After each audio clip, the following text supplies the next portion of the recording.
que no pueden asistir, subimos el encuentro. Bárbaro. Bueno, en las clases anteriores estuvimos viendo temas más de economía política, sobre todo qué es la inflación. Vieron conmigo el martes, estuvo bueno el debate. Vimos también el tema de la deuda, de deuda externa. Vimos también las cuestiones que tenían que ver con distribuciones del ingreso.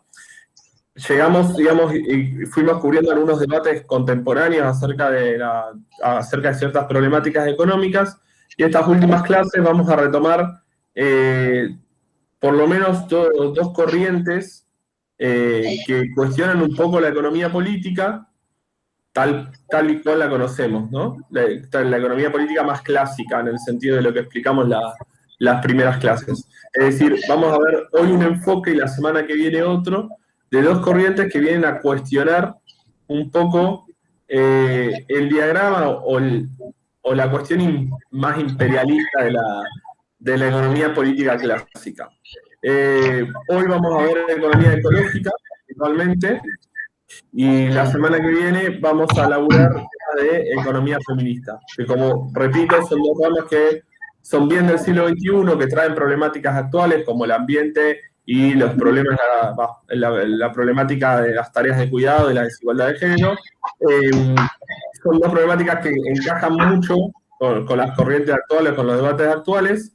Así que un poco lo que vamos a ver hoy es una de ellas, que es economía ecológica, su relación con la economía política, etcétera. Y para eso le pedimos ayuda a un colega que es Claudio Pasalía, que es docente de la Universidad Nacional Litoral, que es ingeniero ambiental, no es economista, por lo tanto hoy vamos a...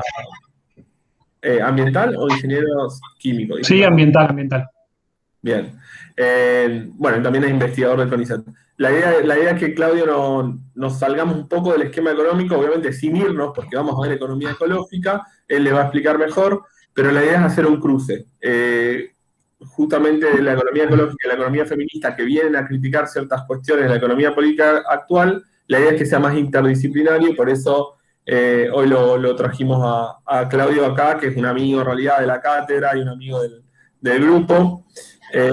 Así que nada, la idea es la misma que siempre, digamos, la metodología. Él va a exponer, vamos a hacernos preguntas, pueden ir escribiendo al chat porque yo voy a ir leyendo lo que van escribiendo en el chat. Así Claudio se enfoca más en la presentación, el Meet tiene esas cuestiones medio feas. Y luego, si quieren, hacemos una rondita de preguntas, si queda algún comentario, lo vamos haciendo. Nada, eso solo. Y bueno, te doy la palabra, Claudio.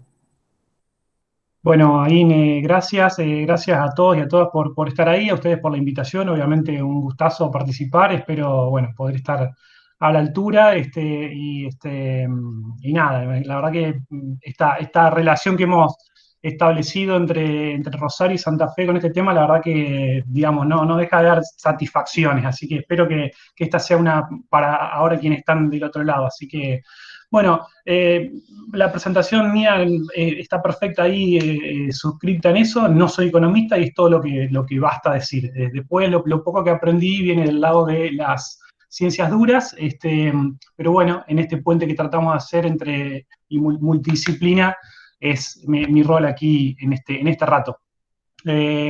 La idea era trabajar una primera parte con un disparador, que sería mostrarles que puedan o ver un poquito o trabajar en paralelo un cálculo de un indicador biofísico, que ya vamos a ver qué es, pero que está ahí online y que es lo que les voy a pasar a mostrar ahora, para después así hacer un trabajito más expositivo de mi parte, pero desde ya que están invitados e invitadas a hacer preguntas y a participar, porque la idea no es impartir desde ningún dogma, sino todo lo contrario. Así que sin más relío me voy a tratar de presentar antes de ir al slide voy a copiar el link para ponerles por el chat, por si quieren ir ingresando ahí. Es una página que está online de huella ecológica. Yo lo que voy a hacer ahora es mostrárselo y ustedes podrían tratar de o responder con su propia respuesta, o sea, porque son respuestas a título personal o del grupo familiar que convive en una casa en relación al estilo de vida, y eso, nada, por supuesto, que sea detalles que molesten, sino de lo que uno hace en general como para poder estimar un poco, bueno, qué carga tenemos sobre el ambiente, qué impacto tenemos sobre el ambiente, o bien podrían seguir una que yo voy a responder, en mi caso con respuestas personales, pero para que, sobre todo me interesa que vean el tipo de preguntas y tener como disparador cómo se puede relacionar eso con el ambiente y con la economía en todo caso. Así que vamos a tratar de hacer eso. De vuelta, tienen el link ahí y pueden ir viendo, de responder en forma personal ustedes, pero esto es una pequeña aplicación que está puesta aquí en español, ya la puse en español, está en varios idiomas, está desarrollada por Global Footprint Network, que es, digamos, digamos, la madre de este indicador biofísico a nivel internacional, que es la huella ecológica. Entonces, la idea de esta página es que uno pueda estimar qué demanda tenemos con nuestro estilo de vida sobre los recursos del planeta, ¿está? Después podemos entrar en los detalles de qué significa bien la huella ecológica y demás, pero son en base a una serie de preguntas que podemos responder sin grandes problemas, y estimar ello.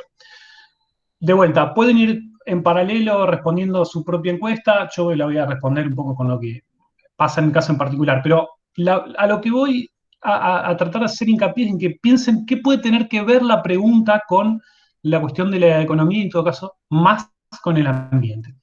La primera pregunta tiene que ver con la cuestión de alimentación y se refiere a la frecuencia de consumo de productos pecuarios, o sea, carnes de algún tipo, o productos lácteos, huevos, pescado, carne, pollo, cerdo, etc.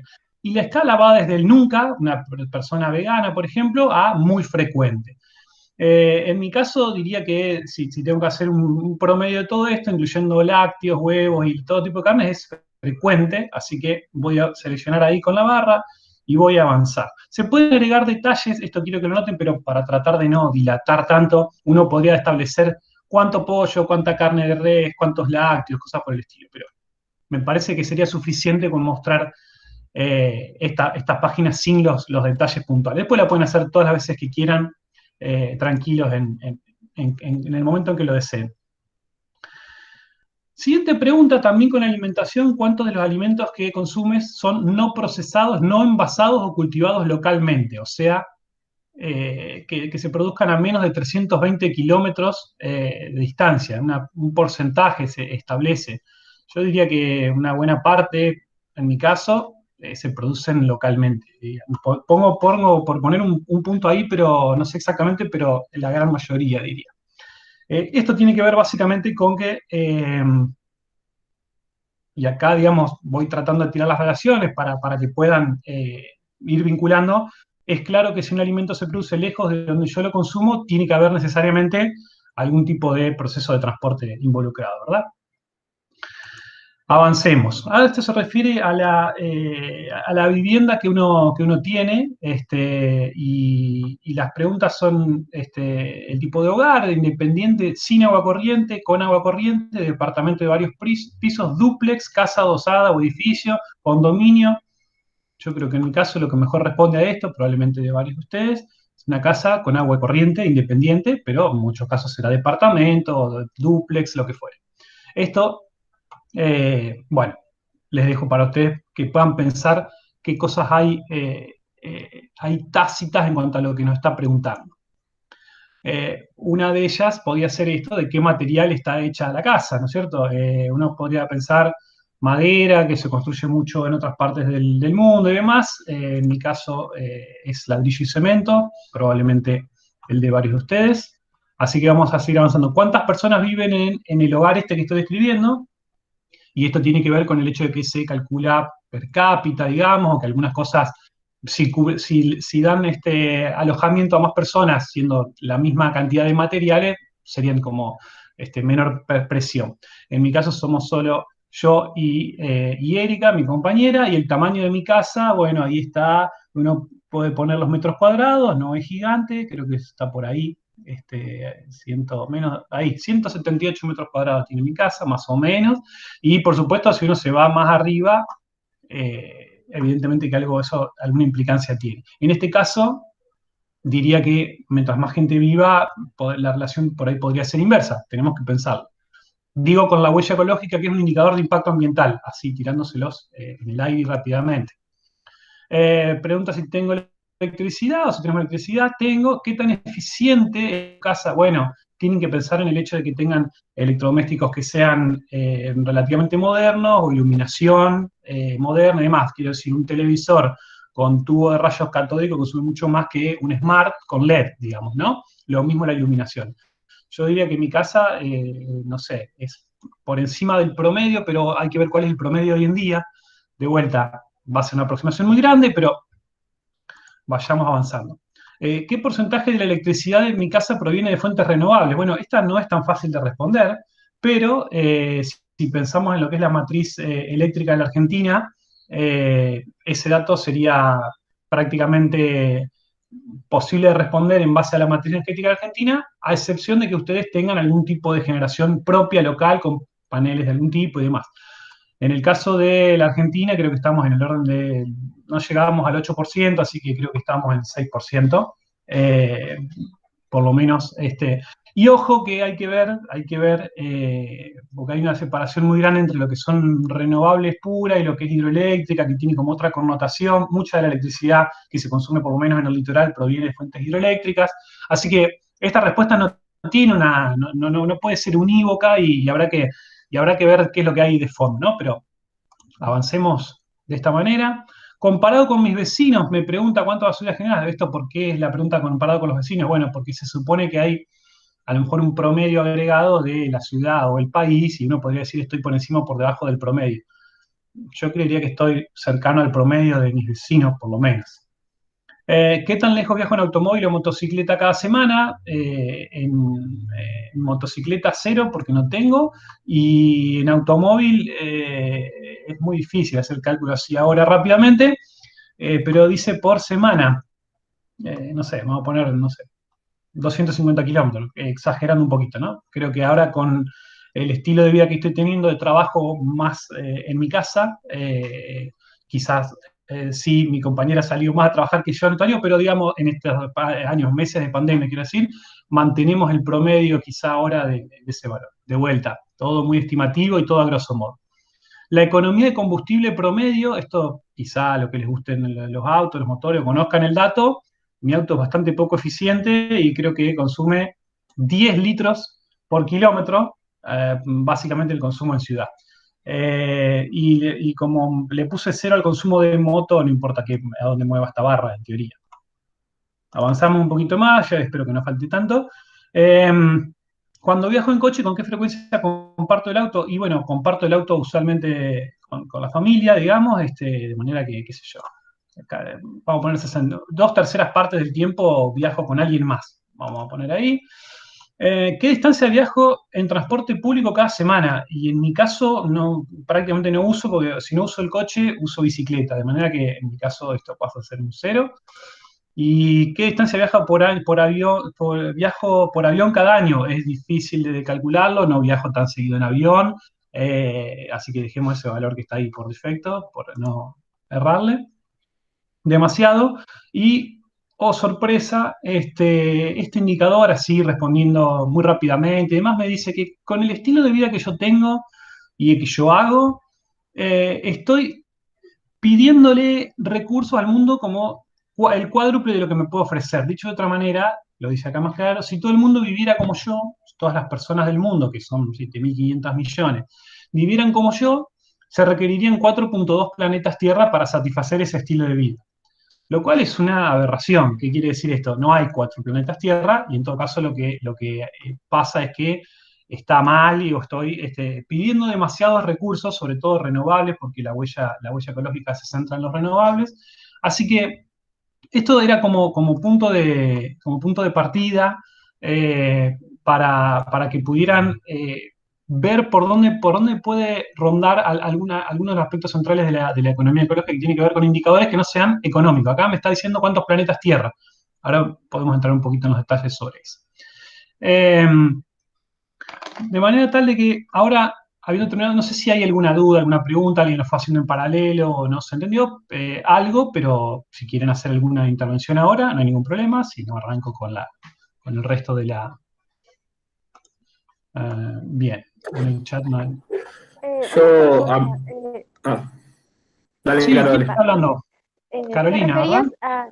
Sí, Sí. Carolina, en algún momento te referiste a que la huella mide el tema de los usos, el tema de los recursos, dijiste renovables, Sí.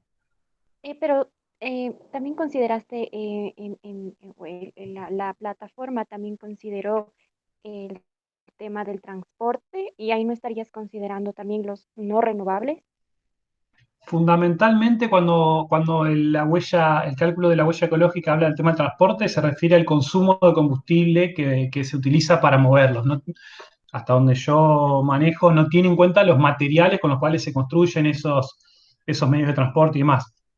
La huella ecológica lo vamos a ver más adelante, pero hace sobre todo un énfasis fuerte en lo que tiene que ver con la captura de dióxido de carbono, es decir, las funciones de sumidero, ¿sí? Del ambiente. Vamos a ver, porque me gusta mucho y conozco y manejo la cuestión de gases de efecto invernadero, cambio climático y más, ya que en mi presentación que sigue eso va a estar bastante desarrollado, pero hace hincapié en lo que tiene que ver con provisión de alimentos, provisión de fibras para hacer textiles, la ropa y cosas por el estilo, absorción de dióxido de carbono y agua o algo por el estilo. Es decir, son cuatro o cinco grandes cosas y hace un foco fuerte en lo que tiene que ver con la renovabilidad de esos recursos, bajo el concepto de biocapacidad que se denomina, que es, digamos, la oferta de estos recursos que hay para su consumo, digamos, visto desde el lado utilitarista nuestro.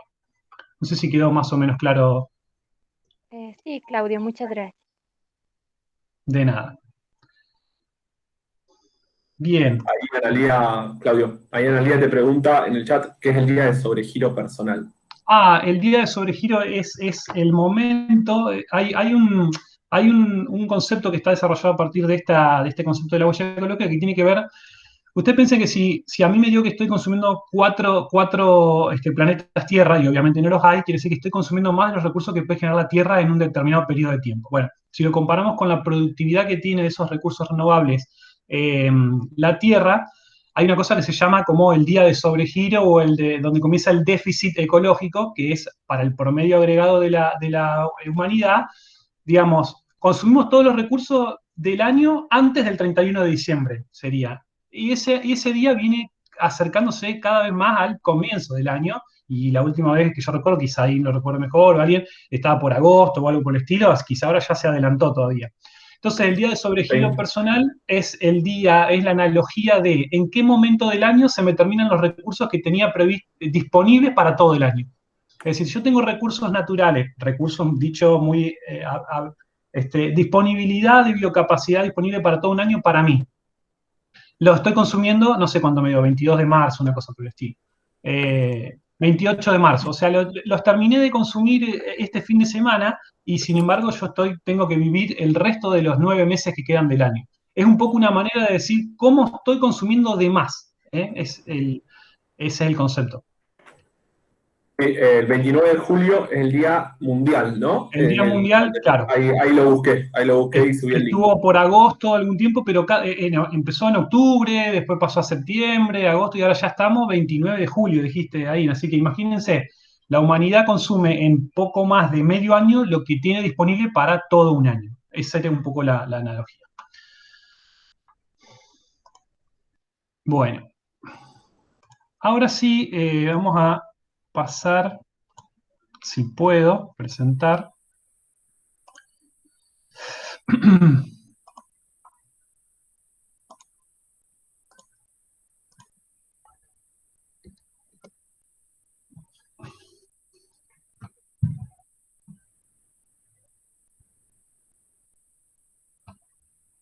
Bueno, esta parte era como obviamente la carátula de la charla, de manera que ya ahí están mis afiliaciones de la Asociación Argentina Uruguaya de Economía Ecológica, Facultad de Ingeniería y Ciencias Hídricas de la Universidad Nacional del Litoral de Santa Fe, CONICET, y bueno, avancemos.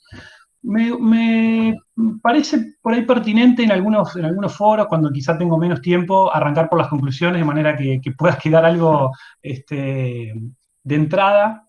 Y obviamente voy a tratar de justificar estas conclusiones en el correr de la charla. La primera conclusión, la primera cosa importante o highlight de la charla es: existen límites concretos, reales, físicos, llámenles como quieran, geográficos, límites dimensionales del espacio para lo que sea. Bueno, eso es una cosa que parece una verdad de perogrullo, pero para la economía es una cosa importante de hacerlo notar. La otra conclusión o la otra cuestión importante de la charla es: las leyes de la termodinámica son inexorables. ¿Qué quiere decir? Que no se pueden sortear, digamos. O sea, se respetan y se cumplen en todo el universo. Tercera cuestión: en la naturaleza no existen rendimientos. Cuando digo rendimientos quiere decir eficiencias también, pero por ahí en economía la palabra rendimiento puede tener, o la palabra productiva tiene alguna otra connotación, pero no hay procesos que puedan ser cientes. Y vamos a entrar en los detalles de eso. Entonces, como en la naturaleza, sobre todo desde el punto de vista energético, pero material también, no hay rendimiento del 100%, como la economía no es más que una serie de actividades que lo que hacen es, se manejan en un mundo físico también, natural, y lo procesan y demás, ya vamos a ver, la economía tampoco puede dar rendimientos del 100%. La otra cosa que es un corolario y que tiene que ver un poco más emparentado con el marco general de este curso es que el crecimiento económico no puede físicamente, yo agrego, ni debe, y eso tiene que ver con la postura política, si quieren, ni debe ser sostenido indefinidamente en el tiempo. ¿Está? Eso como grandes rasgos, después habrá muchas sutilezas, muchos bemoles adentro, pero no puede físicamente ser sostenido indefinidamente en el tiempo. Y no debiera, y ya vamos a ver por qué. Y la otra cuestión importante, la economía ecológica, como que lo que yo vengo a presentarles, aborda esas relaciones entre un sistema económico y un sistema natural desde una perspectiva que es compleja, crítica, multidisciplinar, con cuestiones éticas y sociales en el medio. Así que eso es sobre lo que va a versar la charla. Para introducir un poco la cuestión, me gusta mostrar lo que yo considero que a nivel global son los principales problemas socioambientales, deliberadamente nombrados socioambientales, porque van a ver que se vinculan con cuestiones que pasan a la sociedad humana mediados por lo ambiental o viceversa, ¿no? Entonces, arranquemos por algunas cosas conocidas y quizá que hasta ya han sido tratadas en este curso, cuando se habló, por ejemplo, de la cuestión de la inequidad en la distribución del ingreso, ¿no? Estoy hablando del tramo. A ver si puedo llegar a marcar un puntero láser. ¿Se ve? Sí, se ve y todo, impresionante. Desigualdad, por ejemplo. Sería algo que han visto, supongo que con un coeficiente de Gini o algo por el estilo, una manera de medirlo. Pero entonces, hay un problema, eso es un problema, desde el punto de vista de la economía ecológica, si quieren, o desde mi punto de vista, es uno de los grandes problemas socioambientales del planeta, porque esas tensiones también generan problemas imbrincados con el resto y que van a ver que están traccionados por el resto, ¿no? Ese es uno que pueden llegar a conocer. Y hablamos de desigualdad, que sería en todo caso preferible a la pobreza y preferible al hambre. Quiero decir, hay gente que todavía muere de hambre y hay gente pobre, y después está la desigualdad, digamos, ¿no? Que sería como medir cuán asimétrica es la renta, la distribución de la renta. Pasemos a otros que tienen que ver quizá por ahí conocidos, a lo mejor también con ustedes. El deterioro ambiental afecta a la salud humana. Esto es inevitable. Piensen, por ejemplo, datos los más nuevos que conseguí, que son de la Organización Mundial de la Salud. 1 de cada 3 personas en el mundo carece de saneamiento. ¿Qué quiere decir saneamiento? Algún retrete, un inodoro en donde pueda derivar sus efluentes. A eso se refiere. Como mínimo, una letrina o algo por el estilo. Es un montón, 1 de cada 3 personas. Y después 1 de cada 10 personas carece de agua potable, de un sistema seguro de agua potable, con buena disponibilidad y buena calidad, lo cual también es un montón. Después tenemos agotamiento de recursos no renovables, fundamentalmente combustibles fósiles y minerales. Después, por otro lado, tenemos explotación excesiva a un ritmo excesivo de los renovables, o sea, se explotan a una tasa mayor a la de su generación. Estamos pensando en pesquería, o sea, cardúmenes y demás, bosques o los propios recursos hídricos, bueno, y energéticos. Ahí está mezclado, pero en realidad hay algunos energéticos que podrían meterse como renovables, ¿no? Después, escasez de agua dulce, creo que no es ninguna novedad para la sociedad en general, pero en cualquier caso lo refuerzo siempre que puedo. De todo este azul que se ve en el planeta, solo una pequeña porción es de fácil acceso y de condiciones aptas para el consumo, quiero decir que no sean salobres o saladas, y que estén cerca de la superficie. Eso representa muy poca de la cantidad total de agua que hay en el planeta. Entonces, parece que este mundo azul no fuera tan generoso en agua, sin embargo, por ahora puede dar respuesta a nuestras necesidades no solo a las nuestras, ¿no? Finalmente, pérdida de la biodiversidad. Cada día se extinguen al menos 2 especies. Esto es una estimación muy gruesa, pero no importa, la podemos comparar con tasas de extinción históricas o geológicas, lo que fueren, digamos, más largas que historia, y la tasa que tenemos en el presente es superior a la que había naturalmente. Y por último, quiero hacer foco sobre digamos, apartado abajo a la izquierda, que tiene que ver, tiene un nombre un poco pomposo, el que se usa en ingeniería y en las ciencias planetarias, son los ciclos biogeoquímicos globales.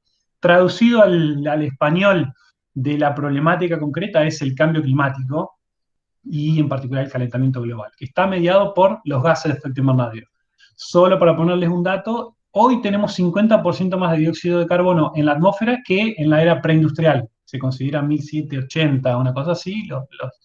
Y tenemos metano también, que es otro de los gases de efecto invernadero, que no es 50%, se multiplicó por 2.6 la cantidad comparada con la preindustrial, y no solo eso, sino que tiene un poder de efecto invernadero que es 21 veces mayor que el dióxido de carbono.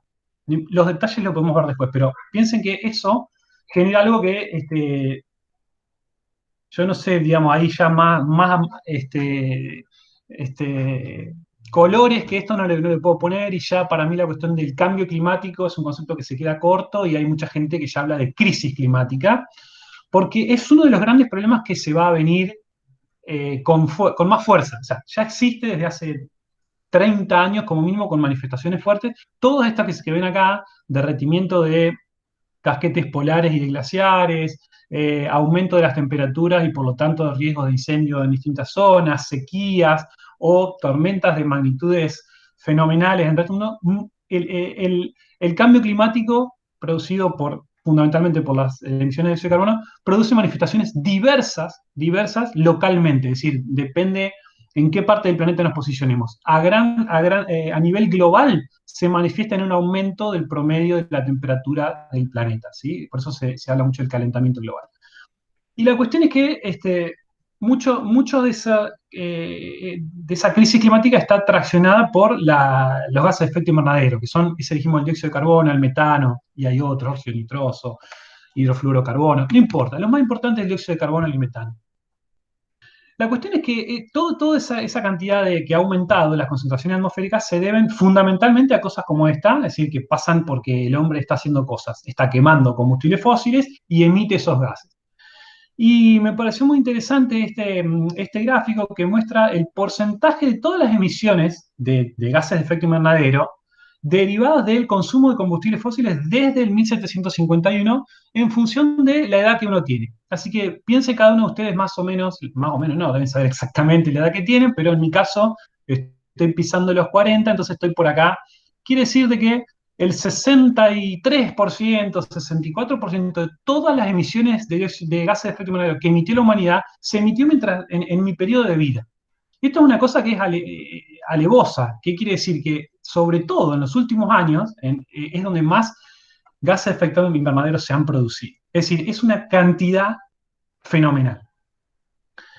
Esa velocidad a la cual estamos como sociedad global produciendo cambios en las condiciones naturales han derivado en que algunos autores postularan como una nueva era con carácter geológico. Ustedes piensen que las eras geológicas, si estudiaron algo, si recuerdan de la escuela o lo que fuere, están hablando de periodos de millones y miles de millones de años desde el proceso de formación del planeta, en donde se dan determinados cambios graduales en condiciones sobre la superficie de la Tierra. Entonces hablaban de las eras geológicas, el paleozoico, el cenozoico. Yo no soy experto en eso, pero alguna gente dijo, los cambios que estamos produciendo tienen la magnitud de cambios geológicos, pero están producidos por el hombre en poco tiempo. Entonces dijimos, bueno, pero entonces si tenemos el Holoceno, qué sé yo, hay una nueva etapa que puede ser el Antropoceno, traccionada por los hombres. Antropos, hombre, obviamente. A ese concepto lo acuñó este señor que se llama Paul Crutzen, al cual yo respeto por ser premio Nobel de Química, por haber descubierto la cuestión de cómo eran los mecanismos de degradación de la capa de ozono por emisiones de la humanidad. Y acuñó este concepto. Y yo lo pongo entre signos de preguntas, ¿por qué? Bueno, porque uno puede decir, ¿es la humanidad la que produce con esta fuerza los cambios? Y la respuesta es no tanto, y sin entrar en capitaloceno u otras cosas que también podrían ser, digamos, que quizá nombraron o no, pero hay algunos que dicen, no, es el sistema capitalista, otros le han puesto a lo mejor algún otro nombre. Yo no sé si tiene un nombre distinto al de antropoceno, ¿no? Pero digo, ojo, son fenómenos que se están produciendo merced a los últimos años por la actividad de los humanos, pero la pregunta es de todos los humanos. Bueno, y uno como mínimo podría decir no tanto, no de todos. Esta nota que salió hace 3 años, donde dice la captura fue el año pasado, pero bueno, no puede haber cambiado tanto. Lo que dice acá, básicamente, supongo que maneja en inglés, pero en cualquier caso es, solo 5 compañías, empresas mundiales globales son el 71% de las emisiones globales de gases de efecto invernadero. ¿Está? Entonces uno dice, bueno, pero esto parece ser suficientemente fuerte como para decir, no somos todos iguales o no tenemos toda la misma responsabilidad. Y acá puse esta foto de esta niña, ¿la conocen? Quizá estamos ahí unos segunditos a ver si, espero que la conozcan. No sé, yo no puedo ver mucho el chat ahora, pero sí, Aldana dice, ¿cómo se...? Perfecto, Pedro la conoce, bueno, me alegra que la conozcan. Esta niña que tiene, no sé, 21 años, 20 años ahora, que está haciendo un paro y una campaña por el clima, me parece una persona que marca una postura política en relación a estos cambios que tienen que ver con la generación de ella y la que se venga, digamos, pero fíjense eh, cómo pone el foco a nivel mundial, inclusive hablando con pares, no con pares, perdón, con jefes de Estado y demás, esta cuestión, ¿no? Entonces, mirando un poco esto de que hay compañías que son responsables de mucho eso, yo digo, bueno, me puse a fijar, y estos son datos que usé en una presentación el año pasado sobre el 2019, de cómo para algo que todos usamos y que todos consumimos, porque estamos consumiendo Google en este mismísimo momento, porque estamos usando Google Meet, por ejemplo, eh, Google es una empresa de servicios, digamos, y demás, ¿no? Pero consume energía, básicamente consume energía para sus servidores y mantenerlos ahí, que no se recalienten y que nos pueda traer las páginas rápidamente, o en este momento hacernos de puente tecnológico a nosotros.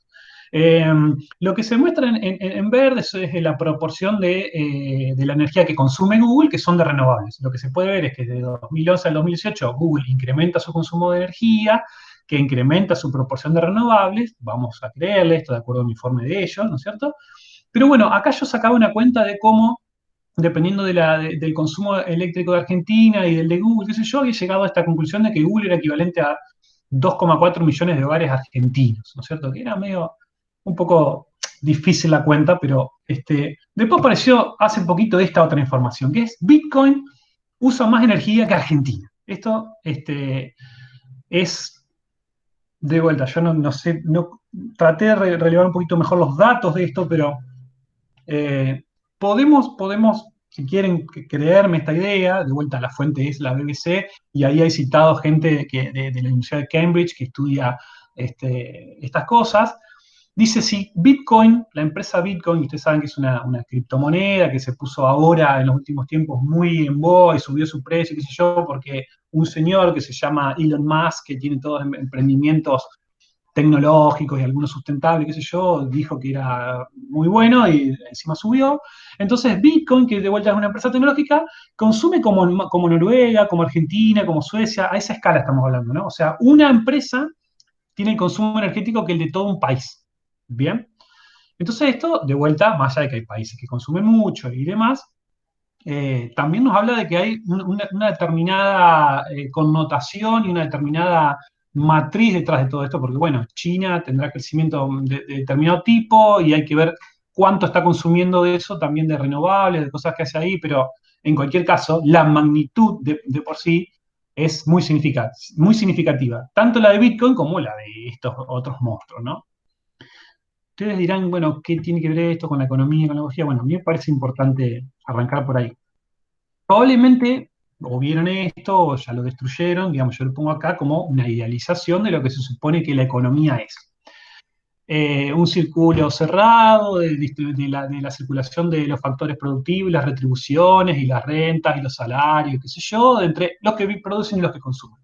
Y esto funciona mientras más rápido gire, la economía está contenta. Eso es el sistema de mercado, al cual yo no soy experto, para eso están ahí Guille y la gente que ha hablado antes y la que hablará después en este curso, pero lo primero que uno tiene que notar es que para que eso suceda, hay todo un sistema natural de soporte, que es el planeta Tierra, o sea, el mundo físico en el cual nos desenvolvemos. Y hay todo un capital, acá la palabra capital no es del todo inocente, quiero decir, capital también es un concepto de la economía, pero bueno, serían todos los activos, el patrimonio, los recursos, servicios, funciones y la estructura de la Tierra que nos provee de aire, biodiversidad, materias primas, recursos genéticos, etcétera, o, por ejemplo, como dice ahí al final, capacidad de absorber nuestros contaminantes. Y, por ejemplo, la atmósfera en estos momentos, y desde que empezó la revolución industrial, está siendo un sumidero, ¿sí? En donde se acumula un tacho de basura del dióxido de carbono, por decirlo así. Se va acumulando ahí. Entonces, esta economía idealizada y despojada de todo contexto, nosotros decimos, bueno, ojo que sin el capital natural, o ya vamos a ver que las funciones ecosistémicas, no podría producirse y el hecho de que se produzca toda esta circulación más y más y más rápido, produce degradación de las funciones ecosistémicas en calidad y en cantidad. Eh, Cuando digo en calidad, pienso, por ejemplo, en esto del aumento de las concentraciones de gases que hacen que cambie el balance energético de la Tierra y se caliente, o en cantidad, porque, por ejemplo, no va a haber más yacimientos de algunos minerales o no va a haber combustibles fósiles. Entonces, uno mira la economía como una cadena de cosas y piensa en las actividades de extracción, diríamos las actividades del sector primario de la economía, la minería, la pesca, la agricultura y demás. Y después hay etapas de transformación, el sector secundario, por ejemplo, y después tenemos todo el sector terciario, venta, distribución, qué sé yo, el consumo, porque estamos del lado, en general, digo estamos porque en general yo no estoy del lado del productor, pero básicamente los que consumimos bienes y servicios de la economía, y después hay residuos.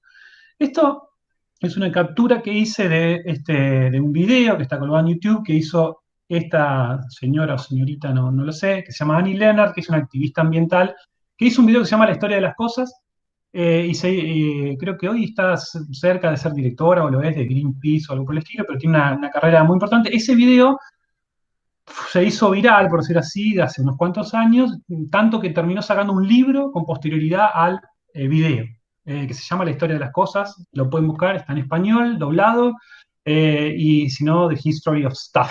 Y ahí habla de esto, de las cosas que consumimos, de la obsolescencia, etcétera, etcétera. Creo que dura 20 minutos, es muy interesante. Entonces, a ella no la hago responsable de esta cadena lineal de la economía, sino simplemente para mostrar de dónde salió la imagen. Entonces, dentro de las alternativas a eso, a ese proceso lineal de la economía, me voy a tomar un mate si puedo,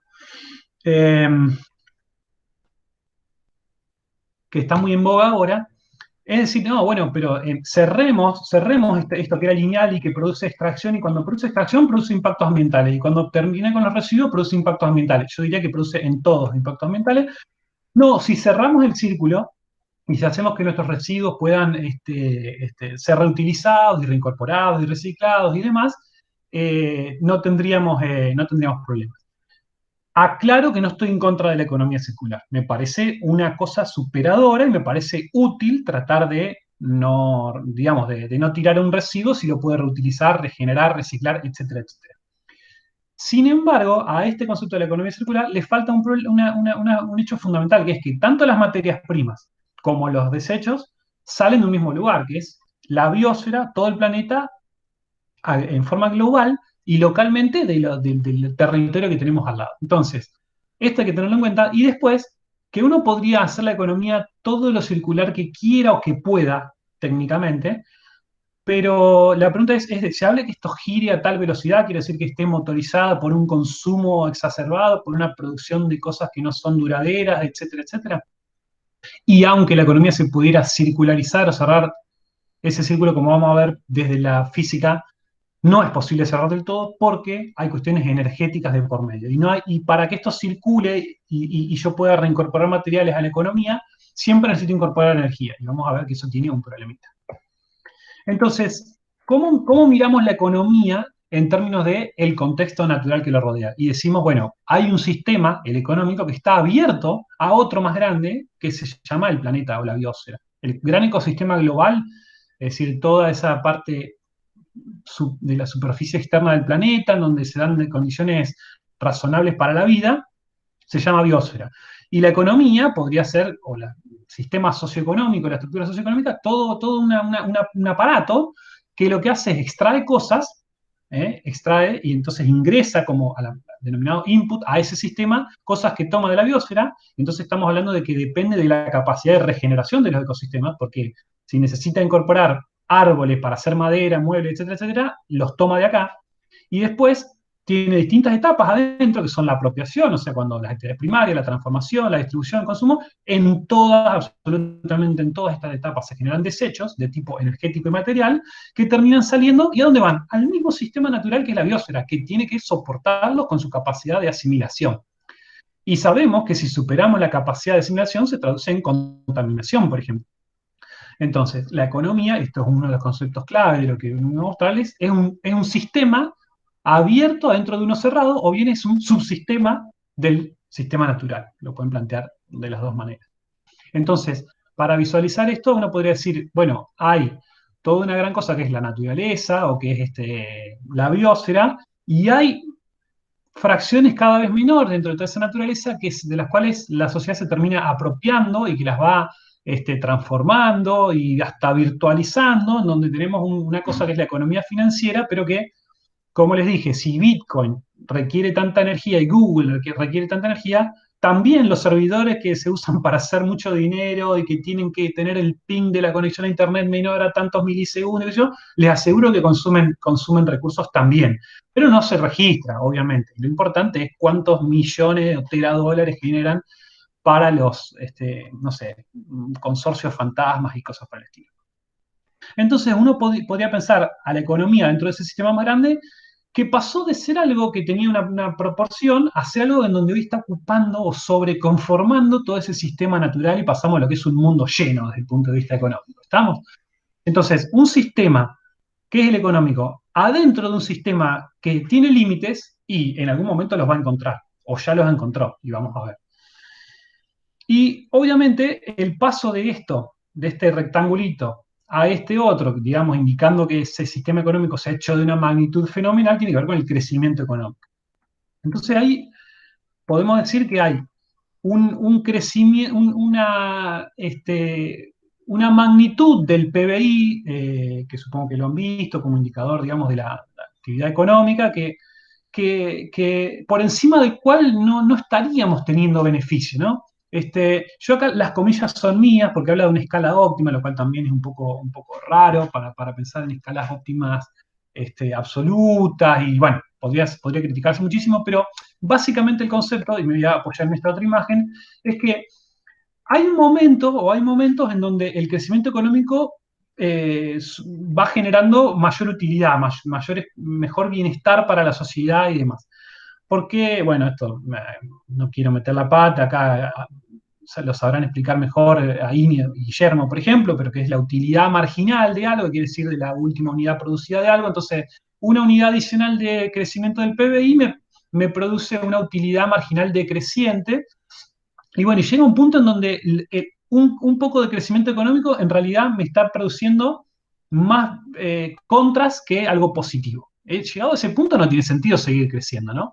Y además hay un punto en donde uno podría pensar de que empiece como una catástrofe ecológica superado ese punto. Entonces, simplemente para demostrar así muy a grandes rasgos y sin ser economista, repito que el crecimiento económico puede ser útil y puede ser necesario, pero llega a un punto en donde no tiene tanto sentido o no debiera aspirarse a que se crezca solo por el hecho de crecer. Eso, dicho más simplemente. Entonces, retomando la idea de los límites, uno podría pensar, bueno, ¿qué aspectos de este gran ecosistema global que se llama la biosfera y demás podemos considerar? Bueno, algunos autores, como este sueco que se llama Rockström y que tiene sus colegas Stephen y demás, publicaron una cosa que se llama esto de los límites, Beyond the Planetary Limits o algo por el estilo, en donde establecieron una serie de variables como ser cambios en el uso de la tierra, uso de de agua dulce, acidificación de los mares, etcétera, etcétera, y establecieron de alguna manera como si, bueno, límite, un semáforo, verde, amarillo y rojo, es decir, en algunos que estamos en rojo estamos superando en los límites que nos ofrece el planeta. Por ejemplo, en los flujos biogeoquímicos de nitrógeno y fósforo dicen estamos recontra en rojo. ¿Qué quiere decir? Son básicamente cosas usadas en fertilizantes para la agricultura. Estamos usando demasiados, generar mucho fertilizante nitrógeno requiere combustibles fósiles, por ejemplo, etcétera, etcétera, y a su vez mucho de esto termina en las aguas, eutroficando y demás. Entonces dijo, estableció para algunas variables que puede ser riesgoso si queda en rojo, o que estamos ahí en la zona de incertidumbre, o que todavía estamos dentro de los límites.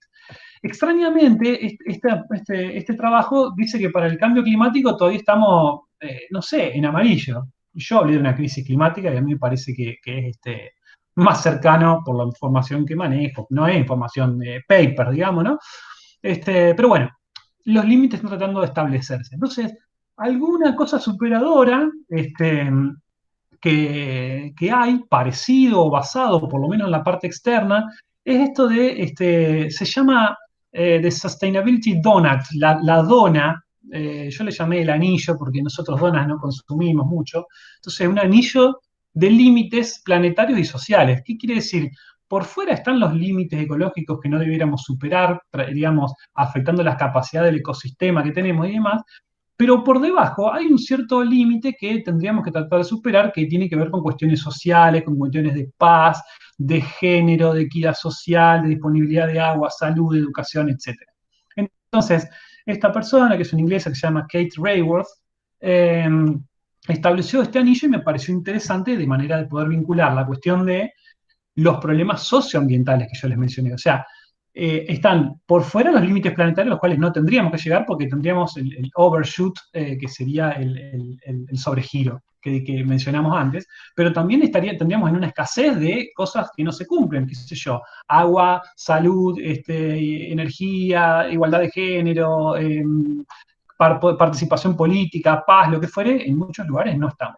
Extrañamente, digo, en este trabajo cambio climático está por fuera de los límites ya, y eso me agrada un poco más. Bueno, ¿cuáles son las funciones de los ecosistemas del que estamos alterando? No sé cómo venimos de tiempo, pero voy a acelerar un poco.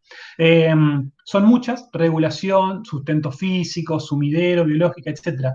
Regulación, por ejemplo, de gases y del clima, que tiene que ver con esto de la alteración de los gases de composición atmosférica.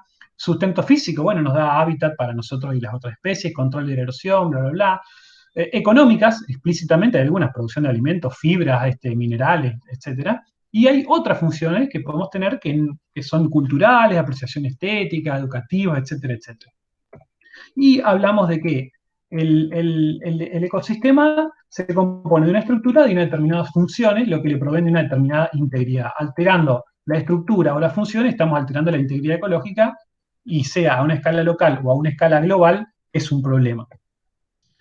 Entonces, para ampliar un poquito esa mirada de la economía como sistema, decíamos, bueno, círculo cerrado, empresa, individuo, qué sé yo, esto es la economía. Bueno, la economía mira eso nomás, y nosotros decimos, fíjense que está abierta a entrada de materiales y energía, sale energía y salen materiales. Pero todo eso a su vez tiene un límite, que es el límite de la biosfera o del planeta, la puntilla en rojo, que sería lo que están mirando la economía ecológica como gran sistema. Un sistema que se mueve fundamentalmente por energía solar externa, que produce y se mueve montones de cosas acá, aprovechando energía útil y materias primas, que algo recicla, algo puede reciclar, pero que en definitiva termina saliendo energía residual bajo una forma que no puede ser aprovechada.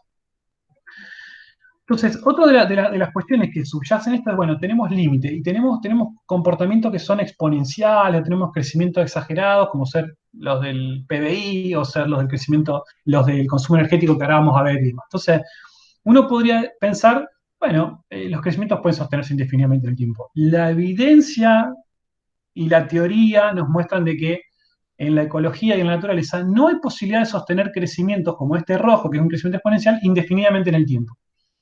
Siempre se encuentra un momento en donde no hay posibilidad de crecer más allá de eso. Por ejemplo, para la cantidad de individuos en un determinado ecosistema. Y este famoso línea punta de acá se llama la capacidad de carga. ¿Qué quiere decir? Bueno, este ecosistema que produce, que tiene determinada composición, determinada estructura, etcétera, etcétera, puede sostener más o menos en el tiempo una determinada cantidad de individuos de algo, no sé, abejas o liebres o lo que fuere. Pero no puede crecer indefinidamente. Nada, ni una colonia de bacterias. Pasa esto, pero después las bacterias empiezan a molestar entre sí y empiezan a morirse y entonces llega un número de estado estacionario. Entonces, no hay forma de sostener crecimientos indefinidamente en el tiempo en la naturaleza. Entonces, miremos si tenemos crecimientos exponenciales dentro del ecosistema, de la economía y de la sociedad global. La población creció entre el 1850 y el 2010 bastante abruptamente. Después, la descripción entre exponencial o no la podemos ver, pero no importa, creció mucho, se multiplicó por 5, comparado con si el 100% era la población de 2010, en el 1850 teníamos menos del 20%, se multiplicó más que por 5. Pero claro, si miro el consumo per cápita de energía o digamos, de fuentes primarias de energía, entre 1850 y 2010 se multiplicó por más de 9 el consumo de energía per cápita. Y bueno, y acá está distribuido, ¿no?, entre lo que es nuclear, gas natural, petróleo, carbón, y acá tenemos hidroeléctrica y biomasa o leña, si quieren, ¿no? Básicamente, todas las que están arriba, hasta el celestito, son no renovables también, ¿no? Entonces nos muestra un patrón de que se multiplicó por 9 el consumo per cápita. Y entonces es fácil ver que si esto es consumo per cápita y esto es población, multiplicando esta figura por esta figura, obtengo esta tercera que me dice que el consumo total de energía en 160 años se multiplicó por 50. Bacana, eso es un crecimiento tremendo. Pero fíjense que creció más el consumo que la población. De vuelta, en no renovables fundamentalmente. Entonces, uno, ¿qué podría pensar? Bueno, hay bastantes fenómenos que se conjugan. Y entonces tenemos una cosa como este modelo IPAT, que puede ser muy sencillo, y lo es, y tiene muchos problemas, como por ejemplo que no considerar interdependencias y demás, pero a mí me gusta porque me permite justamente disociar las contribuciones de distintos factores a una cosa agregada. Entonces podemos pensar, el modelo IPAT dice que el impacto ambiental es el producto de la población, un término que tiene que ver con el consumo, que originalmente se llamaba affluence, y un término T que tiene que ver con la tecnología. Este modelo es de la década del 70 y tuvo que ver con una discusión en los Estados Unidos entre Barry Commons, que postuló que, digamos, que había más preponderancia de la tecnología que el de la población, o al revés, no me acuerdo si Commons era más malthusiano que los otros, pero la cuestión es que esta ecuación surgió en la década del 70 en relación a esto del impacto ambiental para ver si tenía más preponderancia la tecnología o la población. Entonces está bueno porque de alguna manera, por más sencillo que sea, me permite ver de que los tres términos contribuyen al impacto ambiental total. Entonces este ejemplo sobre GEI son gases de efecto invernadero, o sea, los que vimos antes, dióxido de carbono y metano.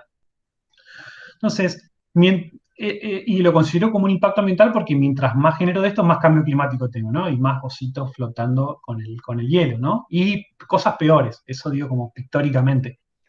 La población, después podemos tener el consumo per cápita por año de energía. Todos nosotros sabemos la factura de electricidad, cuántos vivimos en la casa, qué sé yo, todos podemos conocer cuántos kilovatios por año consumimos. Y después tenemos el término T, que es de tecnología. Cuántas toneladas de dióxido de carbono se emite por cada kilovatio generado. Y este término claramente tiene que ver con la tecnología. ¿Por qué? Porque si esta electricidad yo la generé quemando petróleo o quemando gas natural, emite un montón de dióxido de carbono. Pero si la generé con una turbina eólica o hidroeléctricamente, este término es mucho más bajo. Entonces, esto que se conoce como identidad de Kaya, que era, no sé cómo se pronuncia, pero es un japonés, en el año 97, es un claro ejemplo de este modelo IPAT, pero que me permite ver de que las tres cosas contribuyen. Y algunas, qué sé yo, como vimos en la gráfica anterior, este término a nivel global se multiplicó por 5, pero este se multiplicó por 9, entonces este creció más que este y así.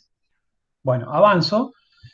Uno puede ver que hay correlaciones muy positivas entre el consumo per cápita, entre la renta per cápita, que es el PBI, y el consumo de energía per cápita de esos países, hay una correlación positiva.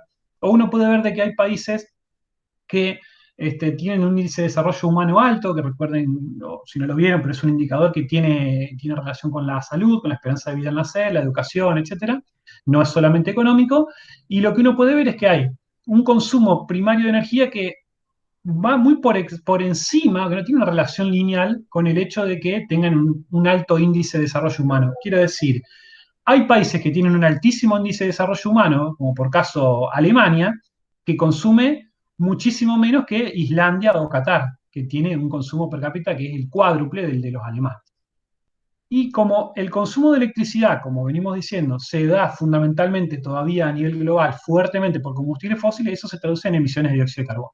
Y acá tenemos la asimetría en las producciones de dióxido de carbono, que como acá no se ve tanto, lo voy a mostrar un poquito más adelante, pero básicamente dice que hay un 50% de la población del mundo que contribuye al 86% de las emisiones de dióxido de carbono, lo cual es una asimetría grande. Pasemos entonces de los indicadores económicos a los biofísicos. Tenemos un sistema que tiene límites naturales, tenemos que cambiar la bocha de pasar de pesos a otro tipo de indicadores, por lo menos es lo que postula la economía ecológica. Entonces, algunos indicadores biofísicos, para permitir dar cuenta de esa escala de impacto de lo económico sobre lo natural, son la huella ecológica, que vimos en el inicio de la tarde, la huella hídrica, la mochila ecológica, etcétera, etcétera.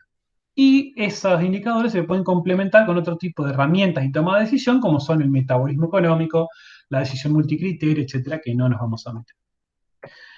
Volvamos a la huella ecológica que ustedes vieron, que yo calculé en esa página. Tiene que ver con esto de una superficie del territorio que me permite generar la cantidad de recursos que son necesarios para mantener y asimilar los residuos, o sea, recursos de consumo y recursos de disposición de residuos para sostener un determinado nivel de vida específico. Se mide en hectáreas bioproductivas, que tienen que ver con hectáreas de pasturas, bosque, superficie marítima, etcétera, etcétera, para este tipo de cosas. Entre ellas, como dijimos, agricultura, que tiene que ver con alimento, pastoreo, mares, absorción de dióxido de carbono, tiene una consideración con respecto al área construida, o sea, las ciudades y demás. De alguna manera, se puede calcular cuál es la capacidad global del planeta, la biocapacidad global, considerando las distintas capacidades que tienen de producir distintos tipos de ecosistemas. El desierto, por ejemplo, produce poco localmente, y la llanura pampeana produciría más, por ejemplo, para agricultura. Tienen productividades distintas. Se puede sopesar y decir, bueno, la biocapacidad del planeta es una determinada. Claro, esa capacidad es una determinada en un determinado momento, pero si ustedes ven la línea verde de este gráfico, que es esa biocapacidad, desde el año 1961 hasta acá, viene decreciendo, y eso tiene que ver con las actividades del hombre. Y lo otro, esa es la disponibilidad de recursos naturales. Y la línea roja es la huella ecológica, la demanda que tenemos de ellos. Y está claro que si tenemos una demanda superior a la oferta, y bueno, terminamos en un déficit. Eso económicamente no, me corregirán ahí, Ovilla. Pero ¿ese déficit en qué se manifiesta? Bueno, en calidad y en cantidad afectada de funciones ecosistémicas. Entonces, bueno, una huella que la terminamos es bastante grande, digamos, si estamos consumiendo como ya 4 planetas y no tenemos 4 planetas. Otro de los conceptos que dijimos es el tema del consumo de materiales. Bueno, acá, antes no le mencioné, pero estaba ahí Matthijs Bakker-Nagel y William Rees, que son los que postularon el concepto de economía ecológica, que son holandeses o de Países Bajos. Y el concepto de metabolismo socioeconómico y de la cuestión de los materiales ha sido trabajado fuertemente por el grupo austríaco, en particular por Marina Fischer-Kowalski, Haber, Fridolin Krausmann, etcétera, que tiene que ver con, bueno, extraemos materiales para hacer todas las cosas que tienen que ver con la economía. Biomasa, por ejemplo, por agricultura, bosque, etcétera, pero también minerales, productos energéticos, etcétera. Si uno mira esto, lo que ve es que desde 1900 hasta, no sé, terminada la Segunda Guerra Mundial, teníamos una velocidad de crecimiento del consumo de materiales. Después ya nos pasamos a una cosa un poco más violenta, y en los últimos 15, 20 años estamos acelerando exageradamente ese consumo de materiales. Estamos hablando de todo, arena, cemento, metales, petróleo, etc. Entonces, si uno puede hacer una analogía con esto, dice, bueno, ¿a qué velocidad estamos creciendo ese consumo de materiales? Esto me pareció pictóricamente interesante. Esta era la velocidad hasta 1945, 11 kilómetros por hora, como ir en una bicicleta. Después pasamos a 75 en ese otro periodo y hoy ya estamos en 250 kilómetros por hora. Es un crecimiento fenomenal. Y de vuelta, cada uno de estos materiales que se extrae, a su vez también requiere energía para extraerlos y para procesarlos. Y en todas las etapas se producen efectos ambientales. Esta la voy a pasar rápido, pero no las voy a aburrir. Tabla periódica, no se asusten. De la mayoría de los elementos de la tabla periódica, que son los elementos que hay disponibles para hacer cosas en el universo, de los que hay en el planeta Tierra, de la mayoría ya estamos movilizando más los hombres que la propia naturaleza. Y la naturaleza tiene fuerza para mover cosas. De todos, tierras raras, metales, etcétera, salvo de algunos que son, qué sé yo, el cloro, por ejemplo, porque hay mucho cloro en los mares y demás, y si bien usamos cloro, no tiene una movilidad tan... Así que estamos moviendo cosas más rápido que la naturaleza, ¿tá? Eso que también quiero que quede claro. Si nos pasamos entonces en demanda sobre la capacidad que hay de las cosas, vamos a tener un problema, vamos a tener un sobregiro.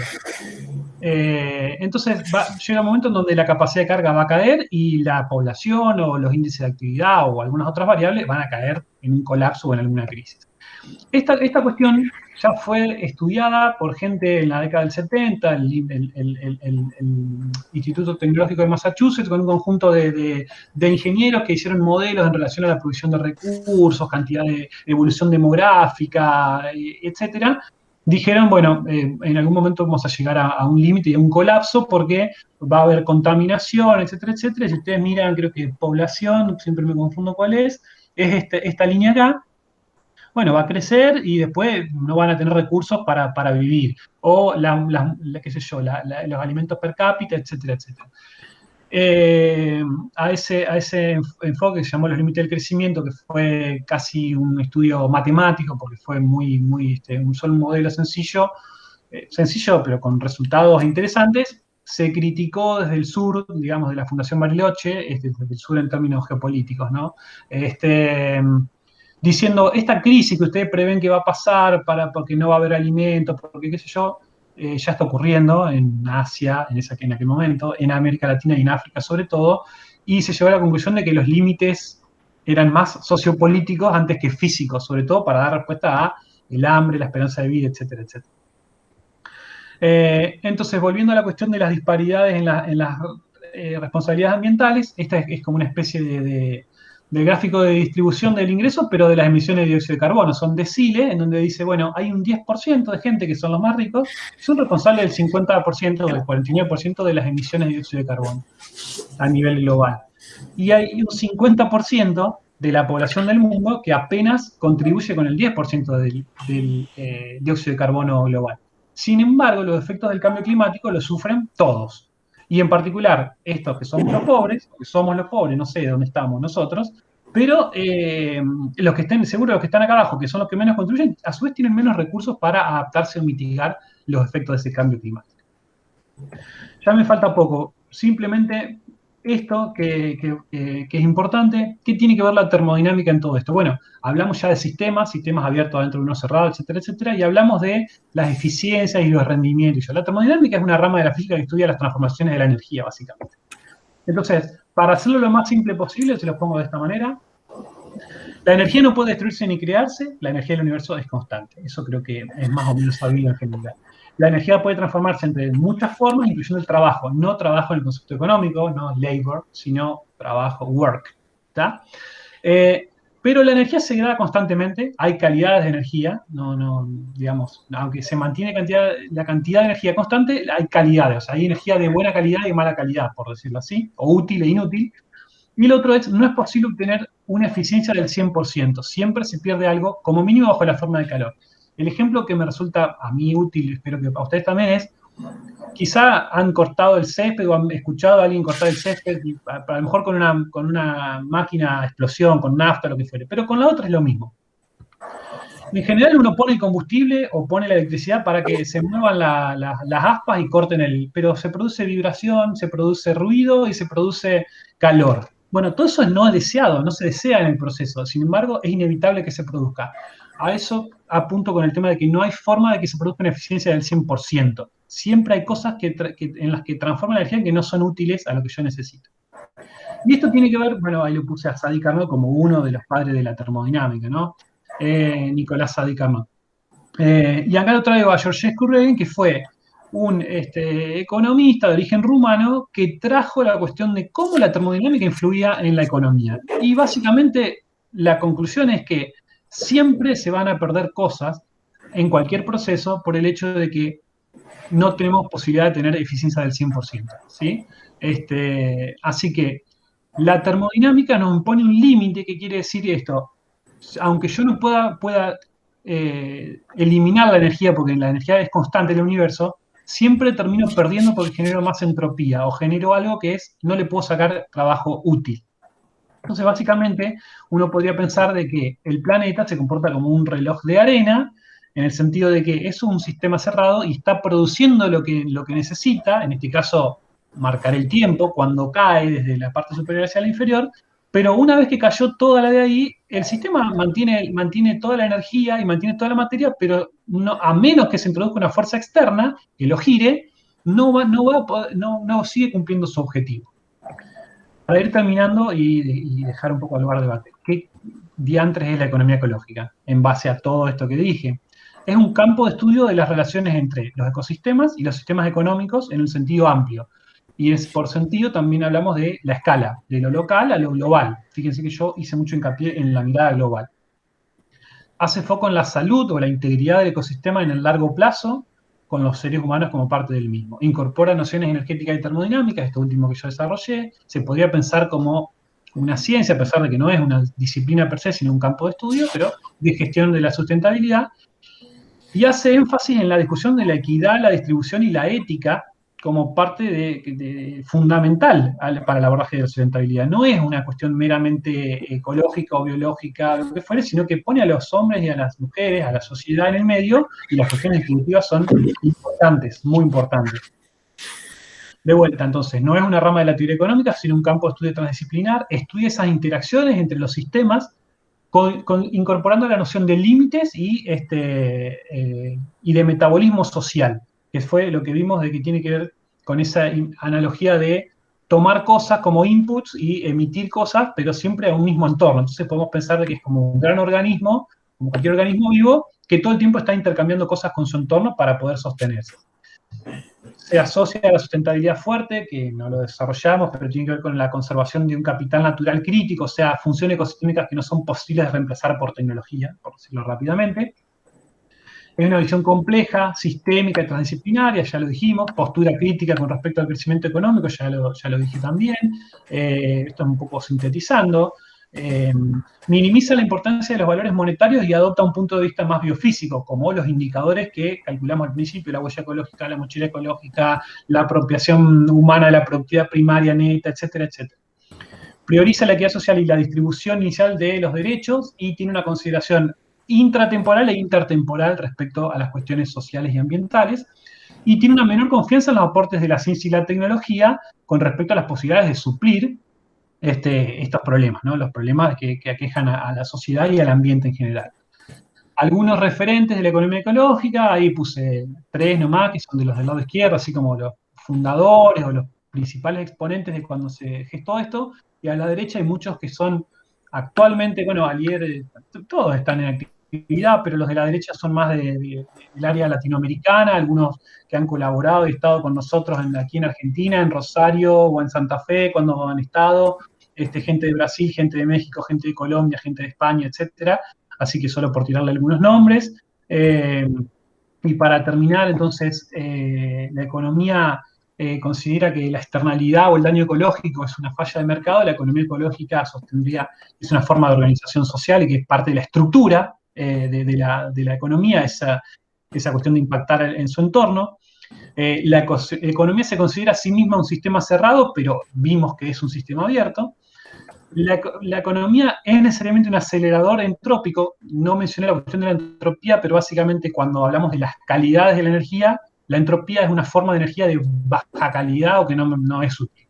Entonces, la economía lo que hace es acelerar la transformación de energía de buena calidad y de buena densidad, por ejemplo, combustibles fósiles, en cosas que ya no pueden tener esa energía porque están, esa utilidad porque tienen mucha entropía. Y la economía ecológica no recurre a una escala de valores única expresada en dinero, por ejemplo, sino que va a recurrir a indicadores biofísicos y va a tratar de decir las cosas de una manera, por lo menos, multicriterial. Bueno, eso más o menos lo que tenía planeado. Bien. Bueno, yo tengo un par de observaciones, pero primero ¿alguna tiene alguna pregunta, consulta? ¿Alguna cuestión que le haya quedado dando vueltas? ¿O no haya entendido? Todo puede ser. Sí, por favor, preguntas. Porque fui muy rápido también.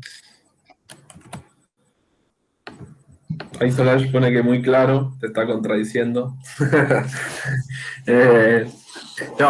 Yo algunas acotaciones, digamos, como para que se entienda por qué es importante la economía ecológica hoy en día. Muchas de las cosas las fuiste diciendo, sobre todo, siempre la clase de introducción a la economía ecológica, nosotros con Guille también lo damos. Es una clase muy pesimista, ¿no? O sea, muy de urgencia. Pero algunas cuestiones.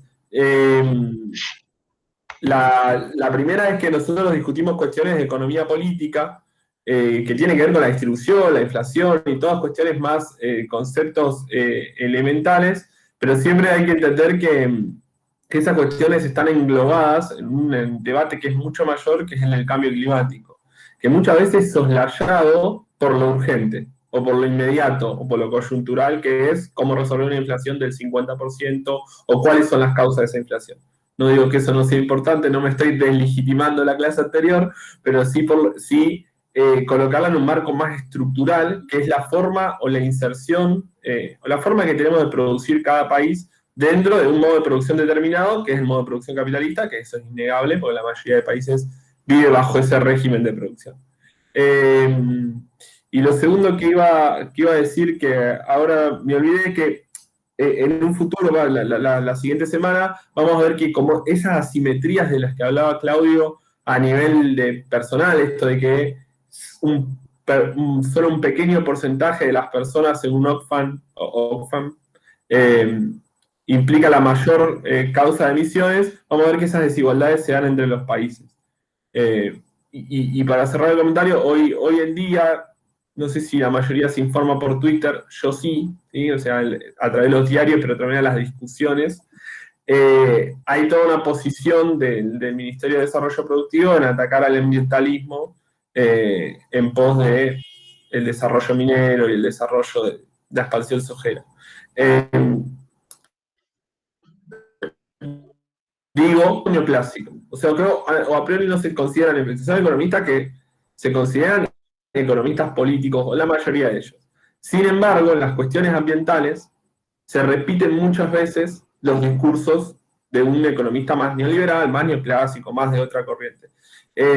Por eso digo que es algo emergente la economía ecológica, que muchas veces está negada desde la economía del desarrollo, pero justamente porque la economía de desarrollo, al centrarse tanto en indicadores monetarios y crematísticos, en la plata, básicamente, cómo arreglo un problema minero y cobrarle una multa a una empresa, cómo arreglo una inundación y contar las cabezas de ganado y pasarlo a plata, digamos. Todo, como arreglar todo en términos crematísticos, se está perdiendo o está ocultando lo que bien Claudio desarrolló, que son todos estos indicadores biofísicos que nos dan. Nosotros no estamos diciendo que acá hay que usar solamente indicadores biofísicos, porque sabemos que es un mundo que se rige por lo monetario, pero sí que los indicadores biofísicos nos dan una noción mucho más profunda o mucho más acertada, vamos a decir, de lo que está, del impacto productivo que tenemos en nuestras regiones y en el mundo en general. Esta división entre ciencias naturales y ciencias sociales, o economía por un lado y ambiente por el otro, esa extinción en la economía de ambiente, es muy propio de la economía clásica, es muy propio de la mayoría de ramas de la economía. Solo nos parece interesante que esta clase, y sobre todo porque bueno, con Guille también lo estudiamos, y con Claudio obviamente también, volver a unirlas, ¿no? De todo lo que nosotros consumimos es extraído del ambiente. Bueno, ¿cómo estamos produciendo o qué tendencias por lo menos podemos ver hacia el futuro si seguimos haciendo las cosas de la misma manera?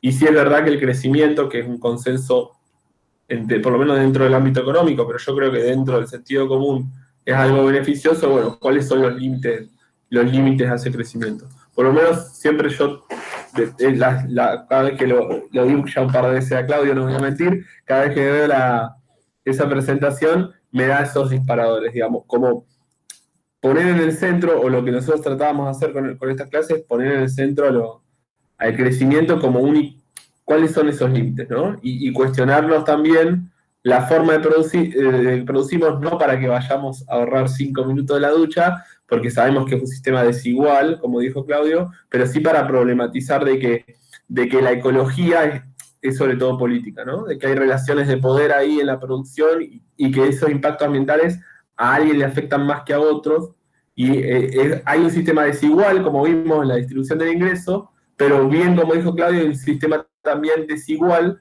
en donde las problemáticas socioambientales algunos las pueden evitar y otros no tanto, o otros las sufren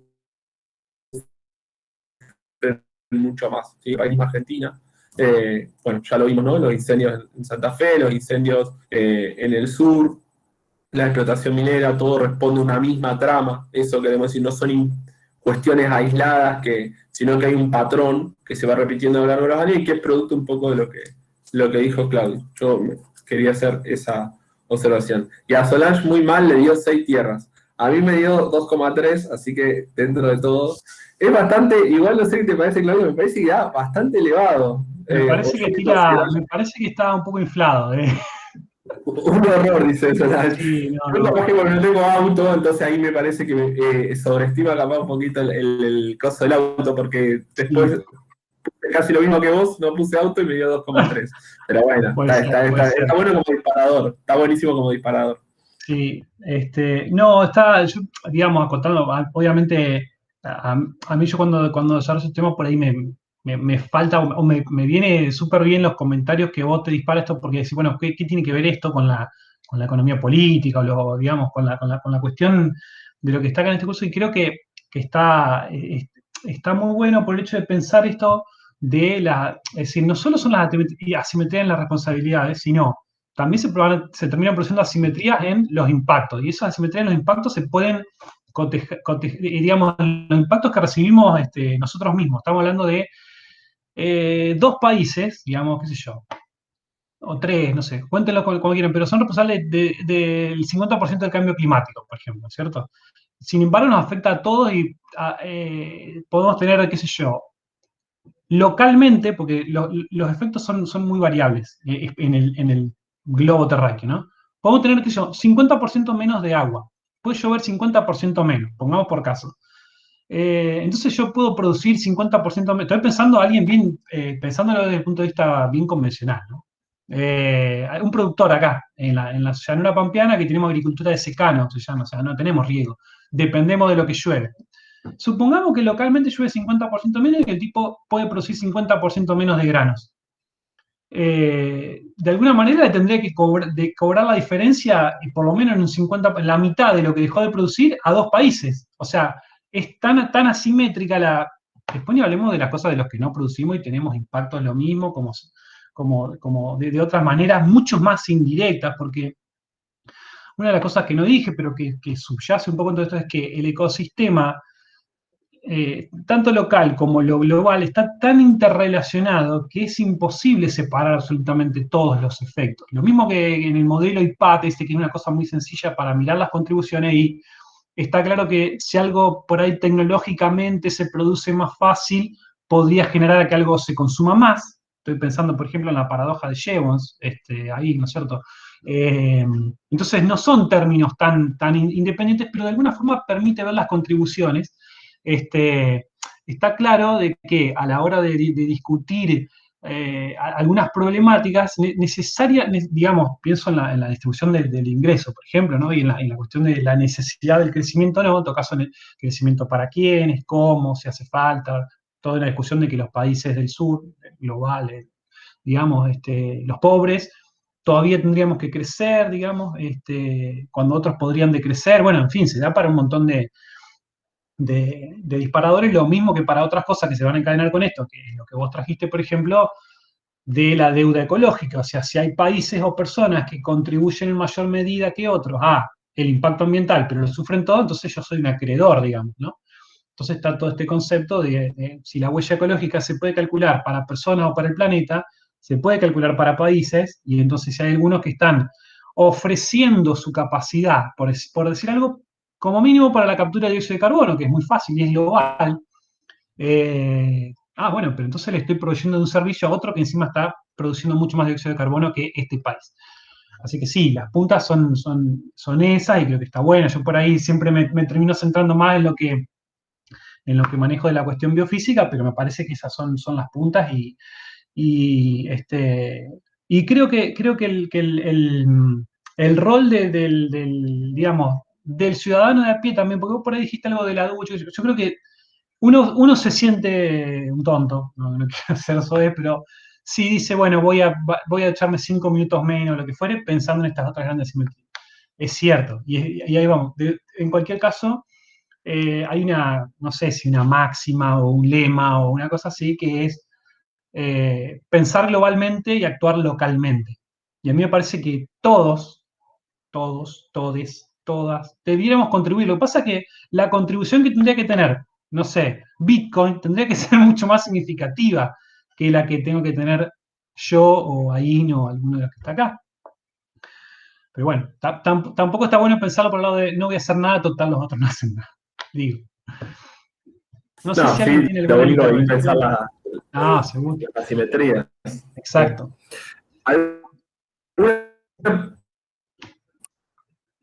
Sí, ¿algún comentario? ¿Algo? Después la clase seguramente la vamos a subir igual, no hay drama con eso.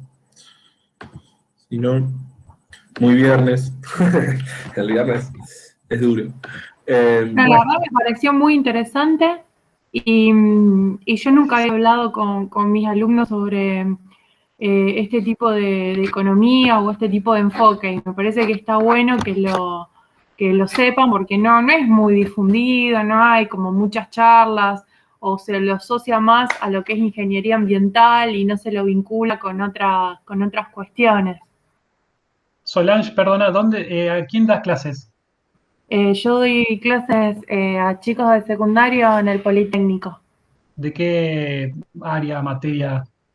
No, yo doy economía, ellos Ajá. tienen como una economía básica y doy generalmente en quinto y sexto año. Ya tienen entre 17 y 19 años, dependiendo. Bien. No, porque si no me equivoco, creo que ella me había dicho que había gente que está en la parte de historia también, ¿no? Docentes de historia o algo por el estilo. Capaz que no, pero bueno. No, Sí, porque cuando... Sí, ahí cuando yo me puse la diapositiva del antropoceno, sí o no, y demás, hay un trabajo que está bastante bueno, que a mí me gustó, que habla sobre las mayores transiciones históricas en la transformación de la humanidad sobre la biosfera. Y tiene una mirada, una perspectiva histórica y habla desde, no sé, la adquisición del lenguaje, por decirlo así, el dominio del fuego, hasta la constitución de los primeros estados-nación, la conquista europea, la revolución científico-técnica y demás. Y tiene una mirada de ecología humana, digamos, pero mirando la cuestión tomándolo como grandes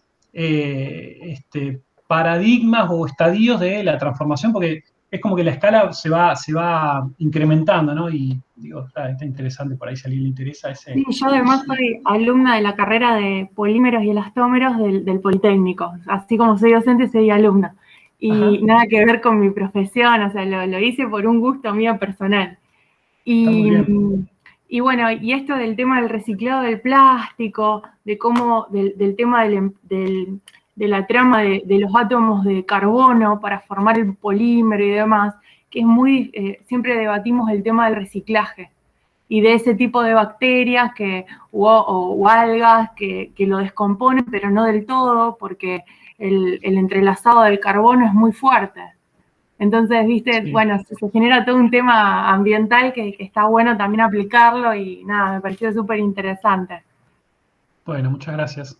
Sí, la verdad que ahora, el otro día Erika, compañera, me dijo, viste que hay unas bacterias que están comiendo plástico, qué sé yo. Sí, Sí, es probable, o sea, la vida tiene una capacidad plástica tremenda. Es decir, a mí me es asombró cuando terrible. hace unos años descubrí que había unas bacterias que vivían en un medio, no sé a qué temperatura, en pleno arsénico vivían, y bueno, y hay formas de. Entonces, el tema estaría en que no encontremos la forma de criar una bacteria para poder tirar todo el plástico que querramos, digamos. La idea sería no consumir tanto plástico, generar el menos posible, porque una de las cuestiones sobre la cual yo quería hacer foco cuando hablé de esto de la economía circular y demás, que es como que no hace foco sobre el consumismo o sobre el produccionismo, no sé, lo contrario del consumismo sería una producción, que no sé cómo se diría ahí.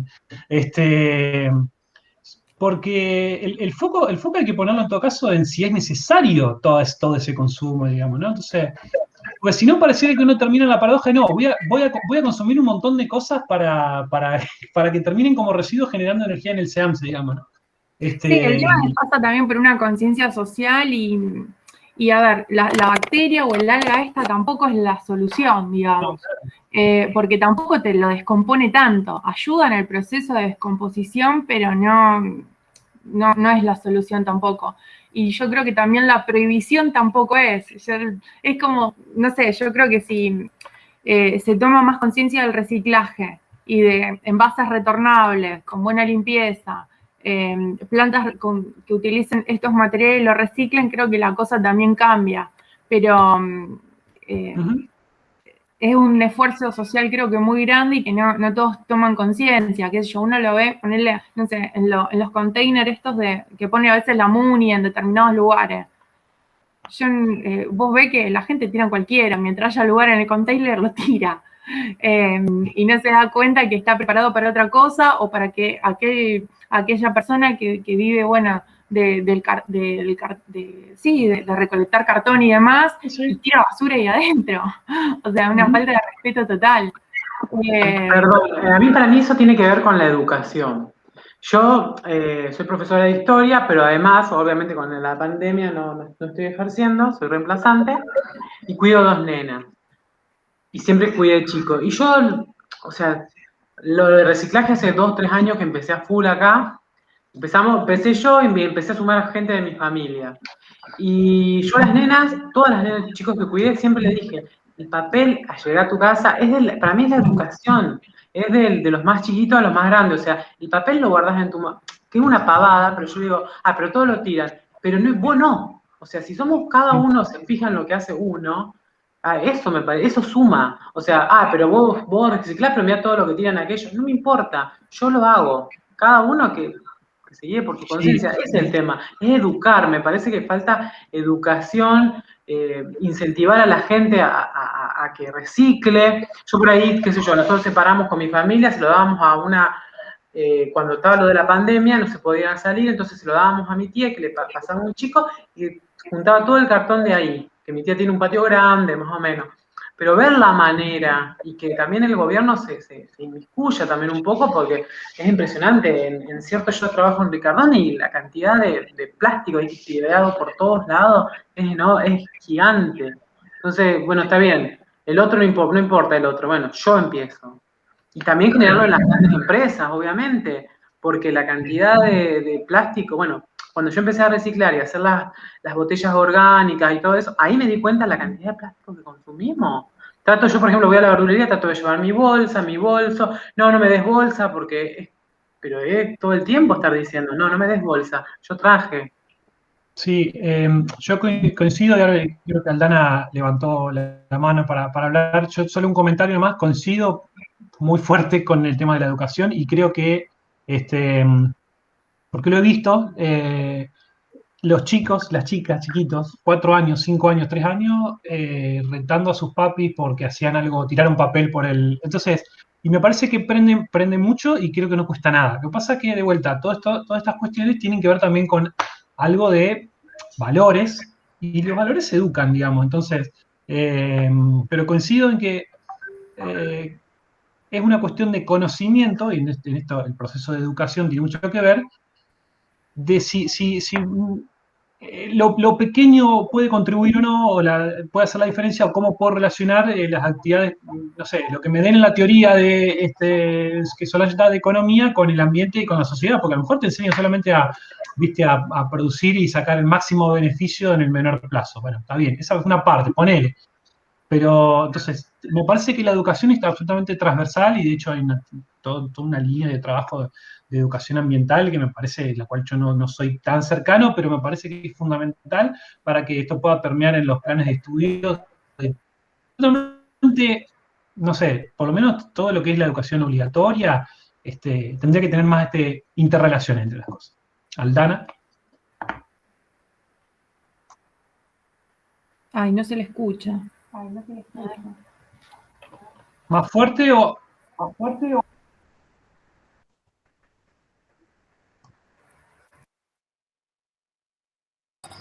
No, no se escucha. Por el Tráete chat, los auriculares. Sí.